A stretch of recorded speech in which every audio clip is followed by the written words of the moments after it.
ওমর আল ফারুকের যুগে হযরত খালিদ বিন ওয়ালিদকে অল্প সংখ্যক ফৌজ নিয়ে সামদেশে জাবালে ইবনুর রায়হান বিজয় অর্জন করার জন্য প্রেরণ করেছেন মুলকে শামের দিকে।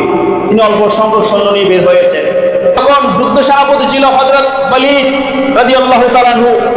উনি গভীর রাতের মধ্যে স্বপ্ন দেখেছে আল্লাহ রাসূল সাল্লাল্লাহু আলাইহি ওয়াসাল্লাম ওয়ালিদের কাছে এসে সংবাদ দিচ্ছে, ও ওয়ালিদ তুমি ঘুমিয়ে আছো, এদিকে আমার খালিদ বিন ওয়ালিদ ফৌজ বাহিনী নিয়ে সৈন্য বাহিনী নিয়ে ওই মুলকে শাম জাবাল রায়হানের বুদ্রের কাছে বন্দী অবস্থায় আছে, এনাদের প্রাণ সংশয় অবস্থায় আছে। তখন ওয়ালিদ রাদিয়াল্লাহু তাআলা চিৎকার চেঁচামেচি করে মুসলিম সৈন্যদেরকে জাগিয়ে তুললেন। উম্মে তামিমা রাদিয়াল্লাহু তাআলা আনহা খালিদ বিন ওয়ালিদের স্ত্রী জেগে গেলেন। তিনি চিৎকার চেঁচামেচি শুনলেন, ওয়ালিদ বিপদ আছে, আল্লাহ রাসূল স্বপ্ন দেখিয়েছে। হযরত উম্মে তামিম রাদিয়াল্লাহু তাআলা বলেন যে আমার বিশ্বাস আমার স্বামীর কিছু হবে না, কারণ উনি সাহাবী, দেখেন ওনার বিশ্বাস হচ্ছে আল্লাহ রাসূলের ওই চুল মুবারক আলার টুপি আমার স্বামীর সঙ্গে আছে, ওই চুল মুবারক আমার স্বামীকে সাহায্য করবে। তখন আমি হঠাৎ করে যে স্থানের টুপি রাখে টেবিলের মধ্যে আমি দেখলাম, টুপিটা রাখার জায়গার মধ্যে দেখলাম, মাকামের মধ্যে দেখলাম টুপিটা রয়ে গেছে, ব্লু টুপিটা মাথায় করে দেয় নাই। তখন আমার অন্তর কেঁদে উঠেছে। তখন উম্মে তামিমা বলে, আমি আর দেরি করলাম না, ওই টুপিটা সঙ্গে নিয়ে আমি চাদর মুড়িয়ে ঘোড়া নিয়ে দৌড়াতে শুরু করলাম মুলকে শামের দিকে। আল্লাহ রাসূলের স্ত্রী, আল্লাহ রাসূলের সাহাবী খালিদ বিন ওয়ালিদের স্ত্রী, ওনারও আকীদা কেমন ছিল? ওয়ালিদ বিশাল সৈন্য বাহিনী নিয়ে মদিনা থেকে রওনা দিয়েছেন মুলকে শাম জাবাল রায়হানের দিকে। দেখলেন ওনাদের আগে আগে একজন ঘোড়সওয়ার দৌড়াচ্ছে। ওয়ালিদ বলেন, আমাদের সঙ্গে সঙ্গে আমাদের গন্তব্যের দিকে একজন ঘোড়সওয়ার আমাদের আগে যাচ্ছে, উনিকে ওনার পথ রুদ্ধ করো, ওনাকে ধরো। যখন ঘোড়সওয়ারিরা দৌড়ে গিয়ে ওনাকে ধরলো, দেখলো যে উনি খালিদ বিন ওয়ালিদের স্ত্রী। জিজ্ঞেস করা হলো, তুমি কোথায় যাচ্ছ? বলে যে আমি মুলকের সামনের দিকে যাচ্ছি। বলে যে তুমি কেন যাচ্ছ?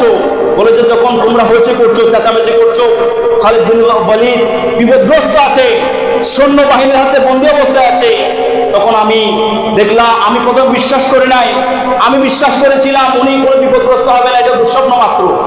যখন আমি টুপির দিকে দেখলাম টুপি রয়ে গেছে, উনি টুপি নেয় নাই, এই টুপির কারণে উনি বিজয় অর্জন করেন। তখন আমি কি করলাম, আপনাদের আগে আগে ওনার কাছে পৌঁছে যাচ্ছি, এই টুপি মুবারকটা ওনাকে দিলে আল্লাহ রাসূলের চুল মুবারকের কারণে উনি ওই যুদ্ধে বিজয় অর্জন করে আসবেন। বলে সুবহানাল্লাহ। ঠিক আছে, সাহাবায়ে কেরামের আমল কি ছিল, ঈমান কি ছিল, আকীদা কি ছিল? আল্লাহ রাসূলের একটা চুল মুবারক, ওই চুল মুবারককে মানুষের কল্যাণ করে, ওই চুল মুবারক মানুষকে সাহায্য করে, যুদ্ধের ময়দানে মানুষকে সাহায্য করে, যুদ্ধ বিজয় অর্জন করে। এটা ছিল সাহাবায়ে কেরামের আকীদা। আর আমাদের আকীদা হচ্ছে, আমাদের সমাজের এক শ্রেণীর পাইদের আকীদা হচ্ছে আল্লাহ রাসূল কোনো কল্যাণ করতে পারে না, মৃত নবী মারা গিয়েছে, শেষ হয়ে গিয়েছে, বলি না নাউজুবিল্লাহ।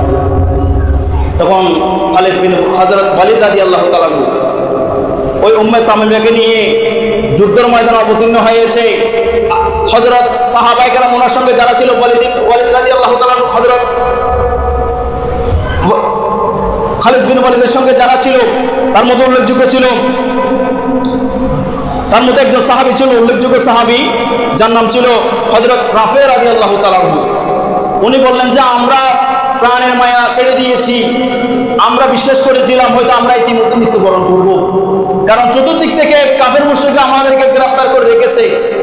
হঠাৎ করে আমরা শুনলাম আল্লাহু আকবার ধ্বনি, এবং দেখলাম যারা আমাদেরকে চতুর্দিকে বেষ্টনী করে রেখেছে, গ্রেফতার করে রেখেছে, ওই আল্লাহু আকবার ধ্বনি শুনে তারা আমাদেরকে ছেড়ে পালিয়ে যাচ্ছে, এবং তাদের পিছনে পিছনে দেখলাম একদল সৈন্য বাহিনী তাদেরকে দৌড়ে দৌড়ে কতল করতেছে। খালিদ বিন ওয়ালিদ বলেন, আমি দৌড়ে গেলাম একজন মহিলা কোন দেখতে, হয়তো আমার স্ত্রীর মতো লাগতেছে। উনি দৌড়ে গিয়ে দেখলেন ঠিকই ওনার স্ত্রী তামিমা রাদিয়াল্লাহু তাআলা আনহা। ওনাকে জিজ্ঞেস করলো, তুমি কিভাবে এখানে আসলা? বলে যে ওয়ালিদ যখন আল্লাহ রাসূলকে স্বপ্ন দেখেছে, আমি প্রথমে বিশ্বাস করি নাই, যখন আপনার টুপি মুবারক আমাদের ঘরের মধ্যে দেখেছি, আমি বিশ্বাস করেছি আপনি বিপদগ্রস্ত আছেন, আমি সেই টুপি মুবারক আপনার জন্য নিয়ে এসেছি।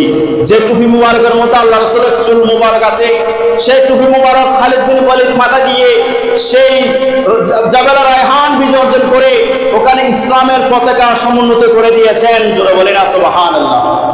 সাহাবায়ে কেরামের আকীদা ছিল শুধু আল্লাহ রাসূল নয়, বরঞ্চ আল্লাহ রাসূলের দাঁত মুবারক, চুল মোবারক, গাম মোবারক, নাম মোবারক মানুষের কল্যাণ করেন। আল্লাহ রাসূল তো ওফাত হয়ে গিয়েছেন, কবর জগতে চলে গিয়েছেন, কিন্তু সাহাবায়ে কেরামের ঈমান আমল থেকে, মুহাব্বত থেকে আল্লাহ রাসূল হারিয়ে যান নাই। তিনারা বিশ্বাস করেছেন আল্লাহ রাসূলের এই চুল মোবারক আমার জন্য তাবু, আল্লাহ রাসূলের এই চুল মোবারক আমার জন্য শাফায়াতকারী। এবং অসংখ্য সাহাবায়ে কেরাম এই চুল মোবারক গুলো রাখতেন। তারা বলতেন আমি যখন মারা যাব আল্লাহ রাসূলের চুল মোবারকটা আমার ঠোঁটের মধ্যে ডুবিয়ে দিবা, আমাকে দাফনস্থ করে ফেলবা। অনেক সাহাবী আল্লাহ রাসূলের চুল মোবারকটা কফিনের সঙ্গে নিয়ে গিয়েছেন। তারা বিশ্বাস ছিল আমাকে এই চুল মোবারক ওসিলায় আমাকে আল্লাহ পাক রব্বুল আলামিন শাফায়াত দান করবেন। বলেন সুবহানাল্লাহ। এটা ছিল সাহাবায়ে কেরামের আকীদা। সেজন্য আমার আল্লাহ বলেন ফাইন আমানু বিমিসলি মা আমানতু বিহি ফাকাদ ইহতাদাও। তোমরা যদি হেদায়েত চাও, জান্নাত চাও, আমার রাসূলের সাহাবায়ে কেরাম যেভাবে আমার রাসূলকে মহব্বত করেছেন, হায়াতুল নবী বিশ্বাস করেছেন, শাফায়াতকারী বিশ্বাস করেছেন, সাহায্যকারী বিশ্বাস করেছেন, নিজের কল্যাণকারী, মানুষের কল্যাণকারী, পরোপকারী বিশ্বাস করেছেন, সেই ঈমান আকীদা তোমরা যদি রাখো ইহতাদাও, তাহলে তোমরা হেদায়েত পেয়ে যাবা।